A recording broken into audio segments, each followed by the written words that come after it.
Bahwa Anda mengatakan Pak mati itu sakit. Apa yang Anda rasakan waktu itu? Rasa dada sesak, itu sakitnya tuh seperti ditusuk pedang, terus seperti kulit binatang dikuliti hidup-hidup. Sakit sekali waktu itu rasanya. Sakit sekali. Terus di dada saya terasa sesak. Setelah itu paman saya mengajar saya mengucap kalimat thayyibah, terus mengucap dua kalimat syahadat, asyhadu an la ilaha illallah wa asyhadu anna muhammadar rasulullah. Apa betul waktu ruh Anda itu dicabut dari kaki itu, ya, Anda bisa melihat jasad Anda? Sempat saya melihat jasad saya pada waktu itu, tapi sebentar. Setelah itu saya dibawa pergi oleh dua orang malaikat ini. Dan pada waktu itu saya ingin ketemu sama ayah saya. Kebetulan ayah saya sudah meninggal. Dan suatu ayah saya meninggal, dia berusia 55 tahun. Setelah saya ketemu di sana, dia tuh berusia muda. Kok muda? Berusia 17 sampai 20 saya perkira. Anda sempat ngobrol dengan ayah? Sempat. Apa yang Anda sampaikan? Waktu itu ayah nangis. Ayah saya bilang, kenapa kamu kesini nak? Pulanglah, di rumah tidak ada orang. Kasihan lihat ibumu dan adik-adikmu. Tidak ayah, janjiku sama Allah sudah sampai. Dan pada waktu itu ayah saya menangis.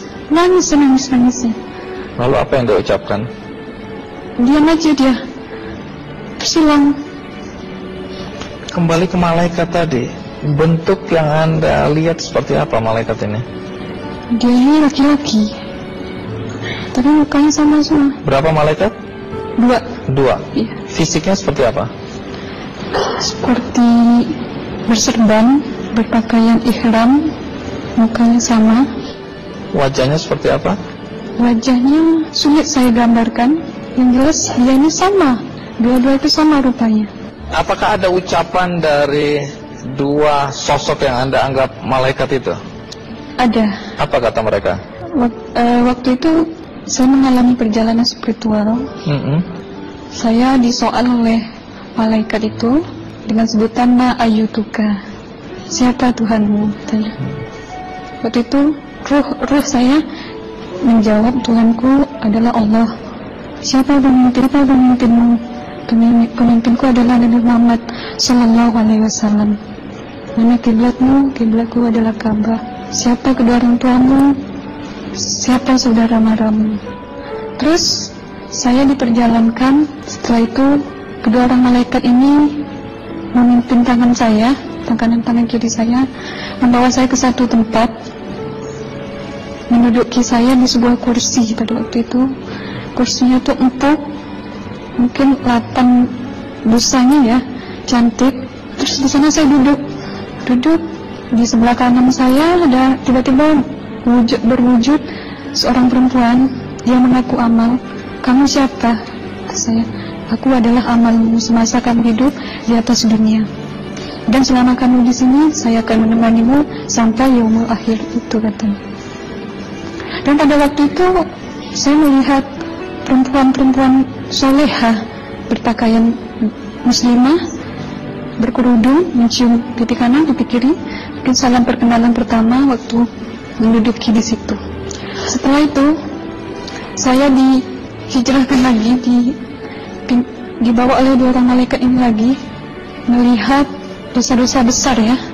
Di sana saya diperlihatkan ada seorang laki-laki memikul besi di bahunya. Saya perkirakan besi itu mungkin beratnya tuh berton kali ya. Berat sekali ya. Berat sekali. Terus dia berjalan nggak sampai ke tujuannya. Berlumuran darah nanah, baunya na'udzubillah misalnya.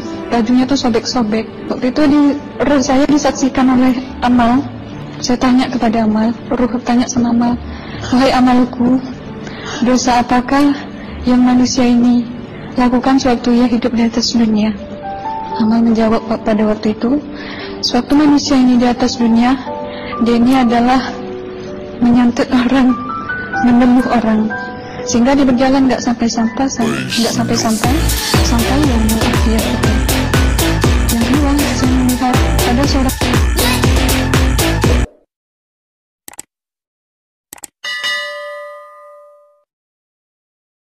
laki-laki saling bunuh-membunuh. Sebentar kayak gitu lagi. Sewaktu manusia ini hidup di atas dunia, dia adalah seorang pembunuh, hingga dia tidak mau bertanggung jawab terhadap orang yang dibunuhnya. Terus yang ketiga, saya melihat ada seorang laki-laki dihujam kemaluannya pakai besi panas, timah panas itu ya, hingga menembus. Waktu itu saya roh bilang sama amal, wahai amalku, dosa apakah yang manusia ini hidup di atas dunia? Amal waktu itu menjawab, suatu manusia ini hidup di atas dunia, manusia ini adalah seorang perzina. Setelah itu saya melihat ada seorang laki-laki dihujam kemaluannya pakai besi panas, timah panas itu ya, hingga menembus. Waktu itu saya roh bilang sama amal, wahai amalku, dosa apakah yang manusia ini hidup di atas dunia? Amal waktu itu menjawab, suatu manusia ini hidup di atas dunia, manusia ini adalah seorang perzina. Setelah itu saya melihat ada seorang laki-laki disebati oleh rotan. Rotannya itu menyebati kulitnya tuh hingga lepas daging sama kulitnya. Itu amal menjawab, suatu manusia ini hidup di atas dunia, dia ini tidak pernah sholat Islam, hingga waktu matinya pun dia tidak mengucap 2 kali syahadat. Dan pada waktu itu roh sama amal sempat menghafiz Quran pada waktu itu dengan harapan supaya orang manusia yang Allah siksakan ini bisa terampuni dosanya. Jadi masih sempat waktu itu ya? Iya, roh sama amal yang menghafiz Quran, bertahzim, bersalawat, baca ayat 1000 dinar, membaca Yasin. Tapi sayang, bahkan tambah banyak Allah tidak mengampuni dosa-dosa mereka, sayangnya. Setelah itu, akhirnya yang terakhir kali berzikir. Zikir saya pada waktu itu, subhanallah, walhamdulillah, wala ilaha illallah, wallahu akbar, la haula wala quwwata illa billahil aliyyil azim. Sekuat-kuatnya nada saya berteriak, tiba-tiba saya merasakan detik jantung ya. Waktu itu mungkin paman saya yang menyaksikan. Itu saya koma. Disitulah saudara Anda kembali ke jasad ya? Iya, benar. Jadi banyak sekali Anda menyaksikan kejadian-kejadian di alam sana ya. Nah, menarik karena waktu kami menghubungin Mbak Aslina, pada dasarnya Mbak Aslina keberatan menceritakan kembali kisahnya. Tapi kalau toh akhirnya Anda mau sampai di sini dan Anda sudah bercerita, apa harapan Anda pada orang-orang yang mendengarkan kisah ini? Ya, harapan saya pertama, ya lebih banyak menyambut puasa ya, lebih banyak mendekat diri aja sama Allah, perbanyakkan amalan soleh, perbanyakkan zikir, perbanyakkan sholawat, baca Quran, dan sebagainya. Itu harapan Anda ya? Iya.